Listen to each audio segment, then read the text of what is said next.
Stabby stab stab. Stab stab stabby. Stabby stab. Stab stab. Oi oi! Hello there, I'm Charles Bronson, the prisoner, not the dead actor, and I wasn't doing anything then, honest. Anyway, you join me in my prison cell, which looks an awful lot like a bedroom, but you know exactly how cushy prison life is nowadays, so what did you expect?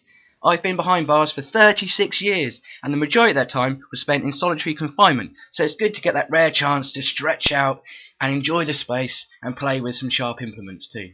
Anyway, I'm here to tell you my thoughts on prison life, and I'm going to tell you some jokes too. Some of those jokes may be about celebrities. I know what you're thinking. Why would Charlie Bronson know anything about our celebrity culture? Well, why can't Charlie Bronson read Geek magazine too, eh? Oh, poor Preston and Chantel. Oh.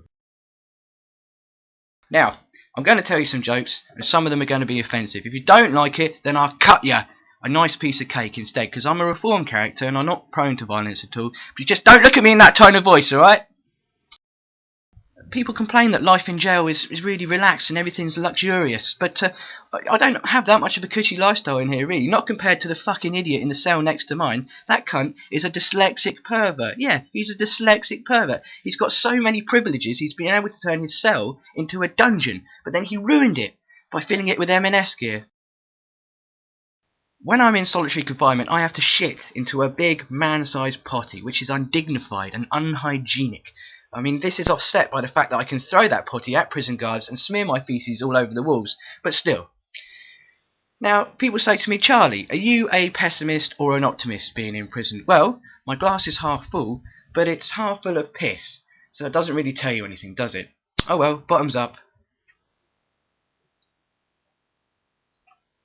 Ugh. Oh, that tastes like apple juice. Ugh. Ugh.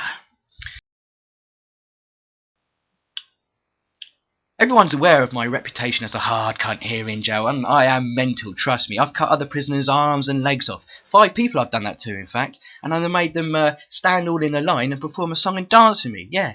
I made them do the YMCA song, but they did let themselves down when the chorus kicked in.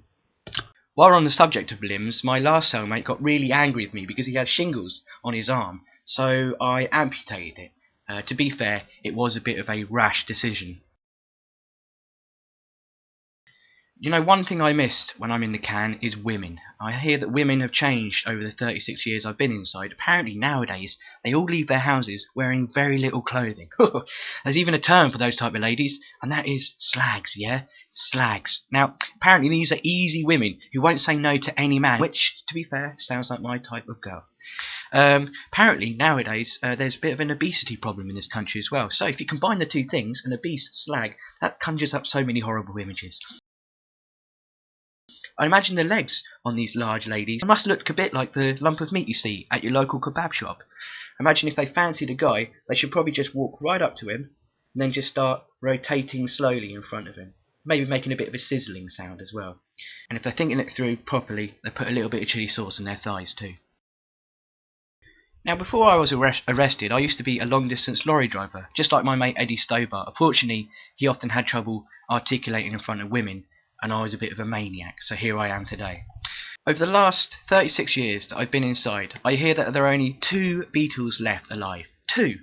And one of them was almost bankrupted completely by a woman with only a few more limbs than a YMCA inmate. Unbelievable.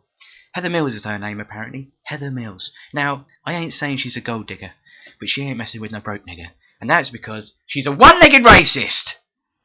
Do you know, I'd quite like to see a fight between a bouncer and someone who thinks they're well-hard, like me. Mind you, I'd also like to see a fight between a bouncer and Wellard and me. You have to watch what you do in prison, as a lot of stuff you do can be misconstrued by other prisoners. For example, one prisoner was allowed to use the gents in the visiting area, you know, the one that's used by all the public, and it has a normal height urinal and it also has a lowered one for children. And he was caught using the smaller urinal and was labelled a kiddie piddler, and he didn't last a week after that.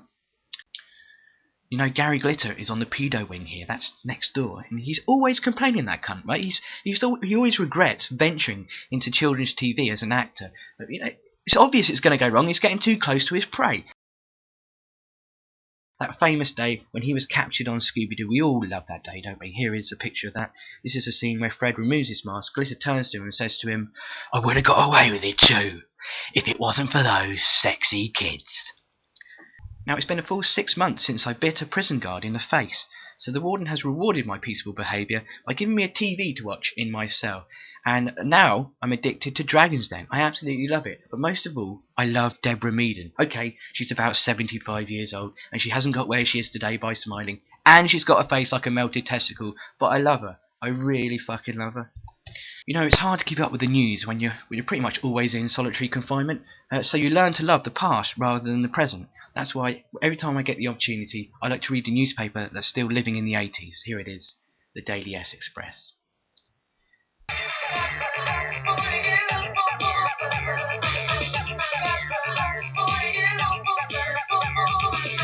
So, as I said before, as a reward for good behaviour, I've got a TV in my cell, and I'll tell you what, I like to watch Top Gear. And I think it's a shame that the Stig revealed his identity, because he got on so well with xenophobic Jeremy Clarkson for 2 reasons. Reason number 1, the Stig was technically the fastest man on the planet.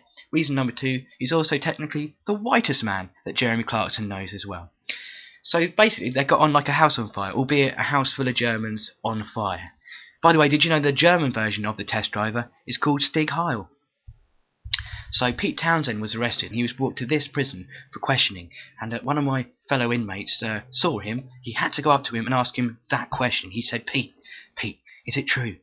Do you download child porn? Well, Pete Townsend stared at him for a second, and then he gave him a torrent of abuse. There's no need for that. No need for that. Now, next door is Cell Block H. That's a prison wing that's full of women, criminals and killers and so on. And sometimes the female prison guards who work over there come and patrol this jail too. But one time I was in the prison gym and I was getting change when this female prison guard walked in and saw my knob. Well, I got really embarrassed and I tried to cover up, but she said, "Don't worry, mate, we've all got one." So I felt a lot better. You know, I saw a female prison guard acting weird whilst eating chocolate. She'd take a bite, then get really angry. Then she'd take another bite, get really sad. Then she'd take another bite, and get really angry again. Turns out, she's eaten a bag of menstruals. Now, this is a bit controversial, but one guy I think who should be in prison is Mahatma Gandhi, because of perjury. Yes, Mahatma Gandhi is a lying cunt. Gandhi is a lying bastard. Honestly, you have to take everything he says with a pinch of salt. Now, if you got that joke, you're clever. If you didn't get it, unlucky, you should have paid more attention at school. Now, I'm 57 years old, so it's not long now to the big 100. I'm going to be 100 sooner or later, and I wondered to myself, when the Queen is 100 years old, if she lives that long, will she send herself a telegram? Yeah, I think she probably will. She remembers who she is and where she lives. Now, the parole board say that while I'm locked up, I'm not allowed to have conjugal visits, which means I have to keep masturbating alone. I can only imagine what a conjugal visit must be like. I mean, if I had £1 for every time I've had a wank, I could afford to pay someone else to wank me off, but using their fanny. Yeah, I'll tell you what, I'd be shagging for hours, over and over and over again. I mean, I'm not one of those people who blows their own trumpet, but if I was, I wouldn't mind being locked up in my cell 24/7. Anyway, that's it for now.